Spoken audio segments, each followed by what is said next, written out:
il dit, quand les élections ont été reportées, Sindié, il n'était pas associé. Et il est allé encore loin. Il dit qu'il n'y a même pas eu le débat au sein du gouvernement. Vous imaginez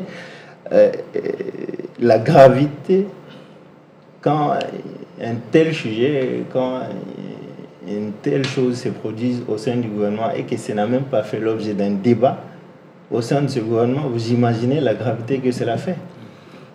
Et encore, c'était le même Sogel qui était sorti pour défendre ce report, qui disait que les gens devaient comprendre parce qu'il était d'abord, il avait une disposition qui prévoyait dans la charte que la fin de la transition sera avec la mise en place des nouvelles autorités de la transition et que les gens devaient comprendre ça. Il en a fait plus d'une quinzaine de minutes, je pense. Il en a défendu corps et âme. Il a toujours défendu. En fait, le problème, c'est quoi? Il dit qu'il était dans la patience stratégique. Cette patience stratégique-là, dans les intérêts de qui? Il tient toujours le même discours qu'il doit y avoir ce devoir de vérité. C'est-à-dire il faut dire la vérité au peuple, quel qu'en soit. Mais s'il était dans la patience stratégique, cette patience stratégique, hier il dit qu'il a parlé au peuple, mais il parlait surtout de lui, du M5, de ses propres intérêts, parce qu'il a dit clairement que cela fait 50 ans qu'il est sur la scène politique.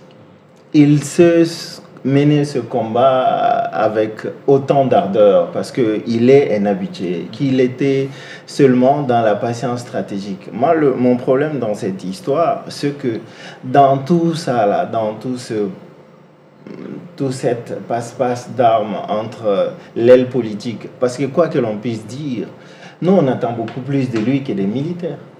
Parce qu'après tout, c'est un homme politique qui a une carrière, qui a un parcours. On attendait beaucoup de lui. Il était à la pointe de la lutte, il était à la pointe de la contestation contre l'ancien régime. Quoi que l'on puisse dire, il a cette légitimité. Mais aujourd'hui, s'il est resté silencieux, s'il est resté latent et passif face à certains méfaits du gouvernement, étant que lui-même... Et puis moi, ce que je ne comprends pas, quand il dit qu'il il dénonce auprès de qui? Il est celui qui détient le pouvoir. Il fait partie de l'exécutif. Il est le Premier ministre. Et il vient voir le Malien, nous les citoyens qui n'avons absolument rien, qui n'avons zéro pouvoir, qui ne décidons de rien, nous dire qu'il y a ceci, il y a cela, qu'allons-nous faire nous? Si un Premier ministre vient nous dire, je reste au pouvoir, je comprends ça, c'est de la pure politique, hein, il ne veut pas quitter parce que voilà, tout le monde sait ce que ça peut donner.